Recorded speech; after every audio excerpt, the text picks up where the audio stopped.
பல்லாண்டு பல்லாண்டு பல்லாயிரத்தாண்டு. நாள்தோறும் 4000. இந்நிகழ்ச்சியை வழங்குவோர் லிப்கோ புக்ஸ். லிப்கோவின் பிரசித்தி பெற்ற அகராதிகள் ஸ்ரீமத் வால்மீகி ராமாயணம், சுந்தரகாண்டம், 4000 திவ்ய பிரபந்தம், 30 வகையான சகஸ்ரநாமம் மற்றும் பல.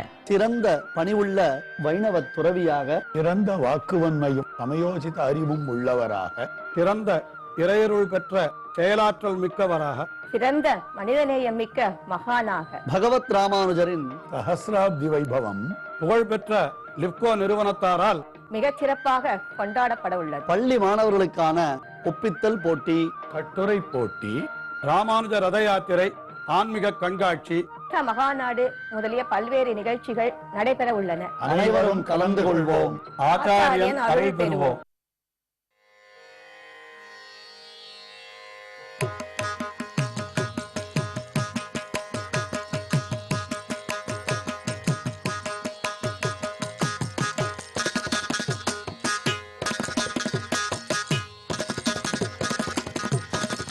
பல்லாண்டு பல்லாண்டு பல்லாயிரத்தாண்டு பல கோடி நூறாயிரம்.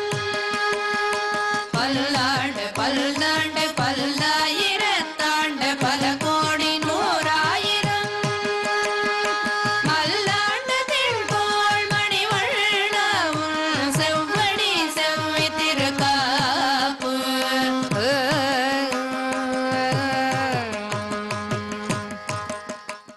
அஸ்மத் குரு சமாரம்பாம் யதிசேகர மத்தியமாம் லக்ஷ்மீ வல்லப பர்யந்தாம் வந்தே குரு பரம்பராம்.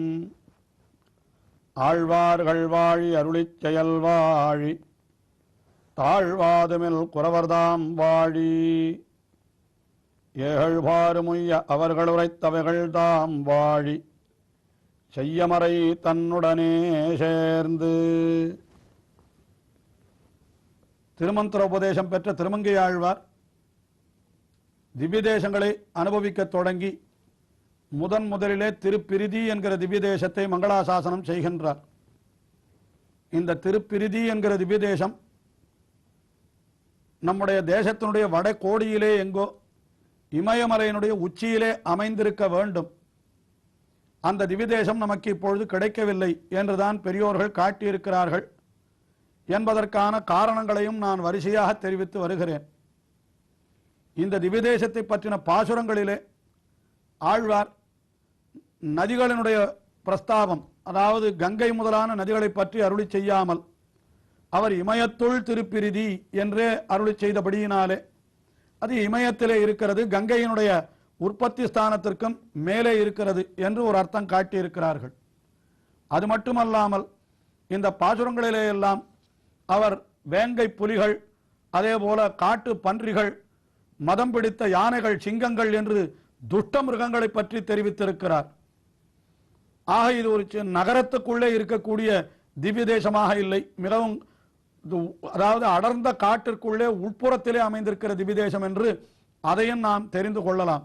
அதையும் தவிர இங்கே மனிதர்கள் வந்து எம்பெருமானை வணங்குகிறார்கள் என்றே தெரிவிக்காமல் இமயவர் வணங்கும் என்று தேவர்கள் வணங்கும்படியான இடமாகவே இதை காட்டியிருக்கிறார் என்று பல பல காரணங்களை தெரிவித்தோம்.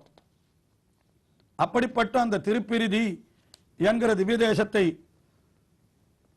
மங்களாசாசனம் செய்த அந்த திருமங்கை ஆழ்வார் எம்பெருமானுடைய 1000 திருநாமங்களையும் சொல்லிக்கொண்டு தேவர்கள் வந்து வணங்குகிறார்கள் என்று கீழே பாசுரத்திலே தெரிவித்தார் அல்லவா? அப்படி 1000 திருநாமங்களை சொல்லி வணங்குபவர்களுக்கு எம்பெருமான் என்ன செய்கிறான் என்றால் அவர்களுடைய பாவங்களை எல்லாம் போக்குகிறான் என்பதை 9வது பாசுரத்திலே அருளி செய்கின்றார்.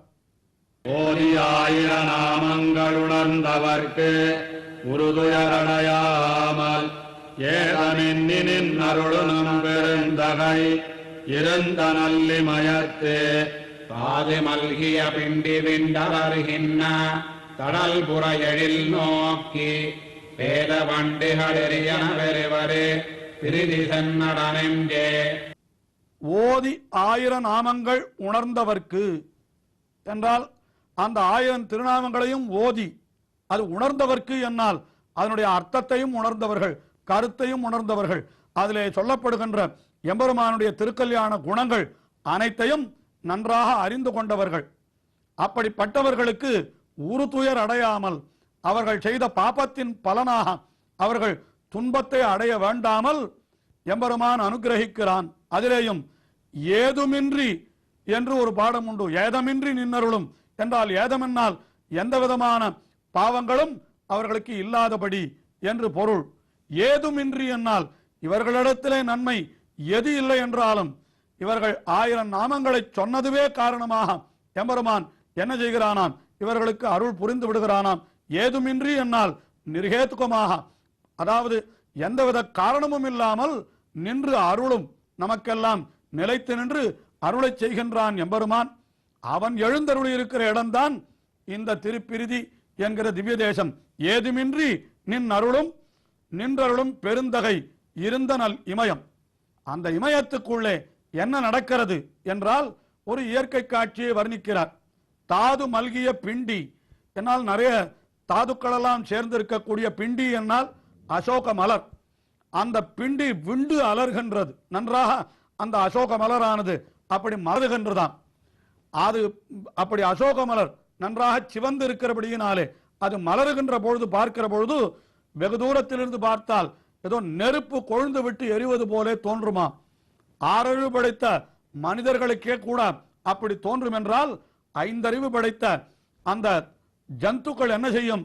அங்கே பேதை வண்டுகள் எரியன வெறுவரு என்கிறார். தாது மல்கிய பிண்டி விண்டு அலர்கின்ற, அது எப்படி இருக்கின்றன? தழல் புரை எழில் என்றார். அதாவது நெருப்பு போல இருக்கக்கூடிய எழில், அழகு. தழல் நெருப்பு, புரை என்றால் போன்ற, அது எழில். அந்த எழிலை கண்டு பேதை வண்டுகள், அறியாதவைகளான வண்டுகள் எரியன வெறுவரு என்று, அது எங்கே நெருப்பு அது நம்மை சுட்டு விடுமோ என்று பயந்து அவைகள் அஞ்சி ஓடுகின்றனவாம். அப்படிப்பட்ட பிரிதி சென்னடை நின்றே என்று பிரிதி என்கிறார். திவ்ய தேசத்தை நீங்கள் சென்று அடையுங்கள் என்று ஆழ்வார் அருளி செய்கிறார் இந்த பாசுரத்திலே. ஆஹா, எம்பெருமானுக்கே யாராலே என்ன ஆபத்து வந்து விடுமோ என்று அஞ்சுகின்ற நித்திய சூரிகள் எல்லாம் வந்து இங்கே தொழுகிறார்கள் என்பதைத்தான் அந்த பேதை வண்டுகள் எரியன வெறுவரு என்று இப்படி காட்டியிருக்கிறது என்று சுவாபதேசத்திலே காஞ்சி பிரதிபாதி பயங்கரம் அண்ணங்கராச்சாரியர் சுவாமி சுவாபதேசத்திலே காட்டியிருக்கிறார். கடைசியாக இந்த பாசுரங்களை கற்பவர்களுக்கு பயன் சொல்லி தலை கட்டுகின்றார் திருமங்கை ஆழ்வார் 10வது பாசுரத்திலே. கரியமாமுகில் படலங்கள் கிடந்து அவை முழங்கிடா களிரன்னு பெரிய மாசுணம் வரையனப் பெயர்தரு பிரிதியம் பெருமானை வரிகொள் வண்டர பைம்பொழில் மங்கையர் கலியனதொலிமாலை அரிய விண்ணித பாடு நல்லடியவர்க்கு அறிவினையடையாவே. கரிய மாமுகில் படலங்கள் கிடந்து அவை முழங்கிட, அதாவது ஆகாசத்திலே மேகங்கள் எல்லாம் இடி இடித்துக் கொண்டு பெரிய ஓசையோடு எழுகின்றனவாம். மாமுகில் படலங்கள் கிடந்து அவை முழங்கிடா என்றார். அப்படி ஆகாசத்திலே மேகங்கள் கூட்டம் கூட்டமாக திரண்டு மழை பொழிவதற்காக அப்படி முழக்கத்தை செய்கின்றனவாம். அப்படி செய்கின்ற பொழுது அங்கே களிறு என்று நினைத்து பெரிய மாசுணம், மிகப்பெரிய மலைப்பாம்புகள் வரையன மலை பெயர்ந்தாற் போல பெயர்தரு நகருகின்ற திருப்பிரிதி என்று இவ்வளவுதான் பாசுரத்திலே இருக்கக்கூடிய சொற்களுக்கு பொருள். அதாவது மேகங்கள் ஆகாசத்திலே முழங்கிட அவற்றை கண்டு யானைகள் என்று அஞ்சி என்று நினைத்து அந்த பாம்புகள் நகருகின்றன என்று இது சொல்லப்பட்டிருக்கிறது. இதை விளக்குகின்ற பொழுது நஞ்சியர் என்கிற ஆச்சாரியர் இப்படி அருளி செய்தாராம். அதாவது மலைப்பாம்புகளை கண்டு யானைகள் அஞ்சி ஓடுகின்றன என்று, அதாவது யானைகளை கண்டு மலைப்பாம்புகள் அஞ்சி ஓடுகின்றன என்று பொருள் அருளி செய்தாராம். அதாவது களிறு என்று அந்த மேகங்களை பார்த்து யானை என்று நினைத்து அந்த மலைப்பாம்புகளானவை மலை போல பெயர்ந்து அவை அஞ்சி ஓடுகின்றன என்று இப்படி பொருள் அருளி செய்தாராம். யானையை எங்கே நம்மை மிதித்து விட போகிறதோ என்று அந்த மலைப்பாம்புகள் அஞ்சி ஓடின என்று நஞ்சிய என்கிற ஆச்சாரியர் இதற்கு பொருள் அருளி செய்தாராம். ஆனால் திருமங்கை ஆழ்வார் அவர் அருளி செய்த பாசுரம் அதுவும் திருப்பிரிதி என்கிற திவ்ய தேசத்தை பற்றின பாசுரம்.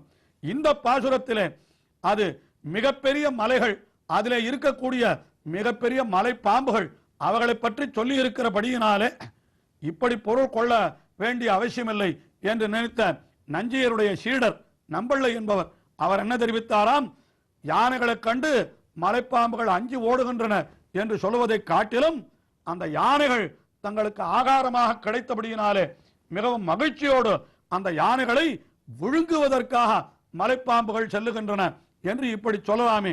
கீழே ஒரு பாசுரத்திலே அது இரும் பசி அது கூற அரவம் ஆவிக்கும் என்று பசியினாலே மலைப்பாம்புகள் அங்கே துடித்துக் கொண்டு கிடந்தன என்று தெரிவித்திருக்கிறபடியினாலே யானைகளையும் விழுங்கும்படியான மலைப்பாம்புகள் உண்டு என்று மலை பிரதேசங்களை வர்ணிக்கிற பொழுது கவிகள் கூறுவதுண்டு.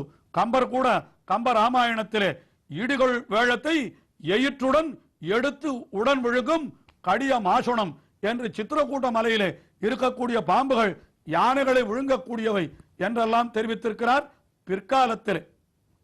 ஆகினாலே யானைகளை விழுங்கும் பாம்புகள் அந்த மேகங்களை கண்டவுடனே யானைகள் தான் வந்துவிட்டன என்று அந்த யானைகளை ஆகாரமாக கொள்வதற்காக அவைகள் அந்த மேகங்களை நோக்கி நகருகின்றன என்று இப்படி பொருள் கொள்ளலாமே என்று நம்பள்ளை என்கிற ஆச்சாரியர் அருளி செய்தவுடனே நஞ்சியர் நீர் சொன்னதுதான் சரியான பொருள் என்று தம்முடைய சீடரையே கொண்டாடினார் என்கிற ஐதீகம் இந்த பாசுரத்தினுடைய வியாக்கியானத்திலே காட்டப்பட்டிருக்கிறது.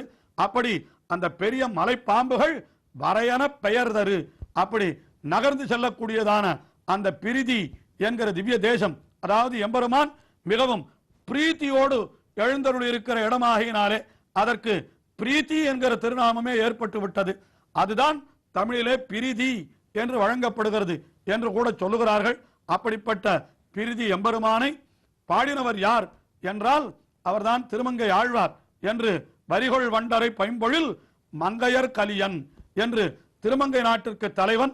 வரிகொள் வண்டு அறை என்றால் வண்டுகள் எல்லாம் இனிய ரீங்காரம் செய்யும்படியான அந்த திருமங்கை நாட்டிற்கு தலைவரான அந்த திருமங்கை ஆழ்வார் அவர் பாடிய திருமொழி அது எப்படிப்பட்டது என்றால் அரிய இன்னிசை என்கின்றார்.